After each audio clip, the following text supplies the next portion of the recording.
Hello all, I am Dr. Vineet Nakra, a practicing radiation oncologist at Max Healthcare Vaishali in Delhi NCR.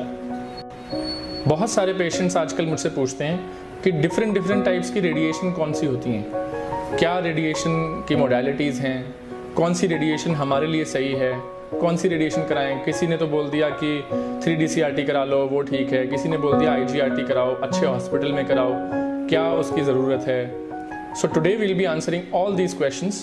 There are broadly two types of radiation: external radiation and internal radiation.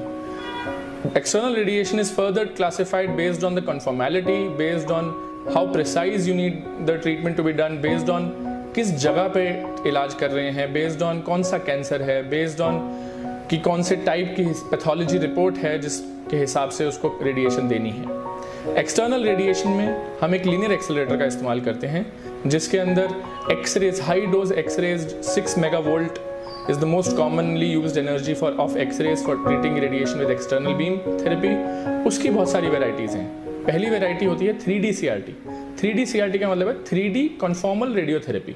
3D conformal radiotherapy means कि हम patient की जो बीमारी होती है उसके आसपास different beam angles लगा के डिफरेंट साइड से रेडिएशन देके हम जितना हो सके उतना कोशिश करते हैं कि पेशेंट के ट्यूमर को ही रेडिएशन मिले और आसपास के टिश्यूज को थोड़ी कम रेडिएशन मिले।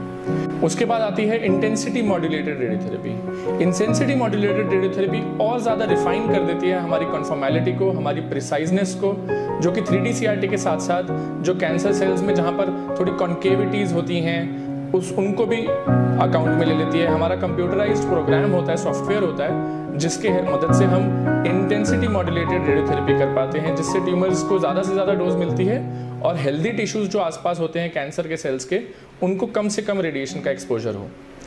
उसको भी और रिफाइन करने के लिए फिर एक टेक्निक होती है इमेज गाइडेड रेडियोथेरेपी।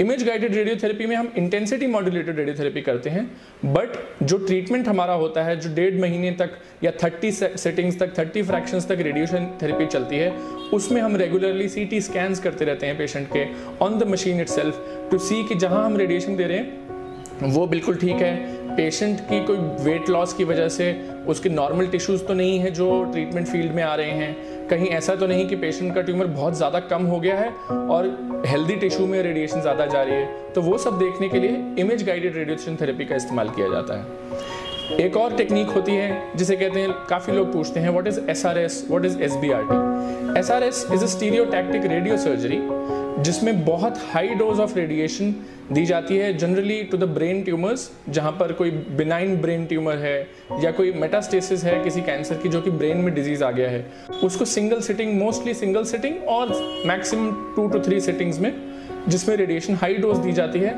स्टीरियोटैक्टिक तरीके से दी जाती है, उसको SRS बोला जाता है।